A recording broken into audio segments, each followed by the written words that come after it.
Hi friends, അപ്പോൾ Christmas ഒക്കെ അടിച്ചു പൊളിച്ചില്ലേ? അപ്പോൾ ഇവിടെ ചെന്നൈയിലും നല്ല ആഘോഷങ്ങളൊക്കെ ഉണ്ടായിരുന്നു. ഞങ്ങൾ വീട്ടിൽ തന്നെയാണ് കേട്ടോ ആഘോഷിച്ചത്. അപ്പോൾ എന്തായാലും ക്രിസ്മസ് കഴിഞ്ഞിട്ടൊന്ന് പുറത്തിറങ്ങാമല്ലോ എന്ന് വിചാരിച്ചിറങ്ങിയതാണ്. പിന്നെ മാത്രമല്ല, ചെന്നൈയിലെ വെതർ ഇപ്പോൾ നല്ലതാണ്. അപ്പോൾ വെതർ നല്ലതാകുമ്പോൾ നമ്മൾ മാക്സിമം അത് എക്സ്പ്ലോയിറ്റ് ചെയ്യുക, അതാണ് ഇവിടുത്തെ ഒരു പോളിസി എന്ന് പറയുന്നത്. അങ്ങനെ ഞങ്ങൾ മണീസ് ദം ബിരിയാണിയിൽ പോയിട്ട് നല്ലൊരു അടിപൊളി ദം ബിരിയാണിയും കഴിച്ചു. അപ്പോൾ നമ്മളിന്ന് പോകുന്നത് ടുവേർഡ്സ് സൗത്തിലോട്ടാണ് കേട്ടോ. സൗത്തിൽ ബ്ലൂ ഫ്ലാഗ് ബീച്ചിലോട്ടാണ് കേട്ടോ പോകുന്നത്. അപ്പോൾ പോകുന്ന വഴി ഒരു 1 hour യാത്ര ഉണ്ടാകും. അങ്ങനെ ചെന്നൈയുടെ ഫേമസ് ഈസിയ റോഡിൽ കൂടെയാണ് കേട്ടോ നമ്മൾ പോയിക്കൊണ്ടിരിക്കുന്നത്. അങ്ങനെ ബ്ലൂ ഫ്ലാഗ് ബീച്ചിൽ അത്യാവശ്യം തിരക്കുള്ളൊരു ഏരിയയാണിത്.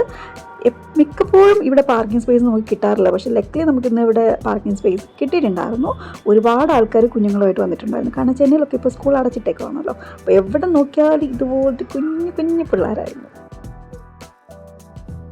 അപ്പോൾ നമ്മുടെ ബ്ലൂ ഫ്ലാഗ് ബീച്ച് 2 പാർട്ടായിട്ടാണ് കേട്ടോ. ഒന്ന് കുറച്ച് ഷാലോ ആയിട്ടുള്ള വാട്ടറും പിന്നെ ഹെവി വേവ്സ് വരുന്നത് അപ്പുറത്തെ സൈഡിലാണ് കേട്ടോ. അപ്പോൾ ഇവിടെ നമുക്ക് കുഞ്ഞുങ്ങളോട് എത്ര ദൂരം വേണമെങ്കിലും ഇറങ്ങാം, കാരണം അത്ര വേവ്സ് ഇവിടെ വരുന്നില്ല. ഭയങ്കര ഷാലോ ആയിട്ടുള്ള സ്ഥലമാണ്. പക്ഷേ ഈ ഒരു ഏരിയ ഉണ്ടല്ലോ, ഇത് ഭയങ്കര ഡേഞ്ചറസ് ആണ് കേട്ടോ. ഇവിടെ ഒരു കൈവരി പോലും അവർ വെച്ചിട്ടില്ല. ഇവിടെ എങ്ങനെയാണ് ഇവർ സേഫ്റ്റി ഉറപ്പ് വരുത്തുന്നതെന്ന് എനിക്ക് മനസ്സിലായിട്ടില്ല.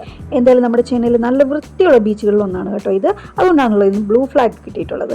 അപ്പോൾ എന്തായാലും ബീച്ചിൽ വിൻ്റർ ടൈം ആയതുകൊണ്ട് നല്ല തണുപ്പുണ്ടായിരുന്നു. അപ്പോൾ നമുക്ക് അധികം നേരം അവിടെ ഇരിക്കാൻ പറ്റിയില്ല, കാരണം നേരെ ഇരുട്ടും തോറും തണുപ്പ് കൂടി വരായിരുന്നു. അപ്പോൾ കാറ്റൊക്കെ നല്ല അടിപൊളി കാറ്റായിരുന്നു. മുട്ടിയൊക്കെ ഇങ്ങനെ പാറി പറന്ന് പോകുമായിരുന്നു.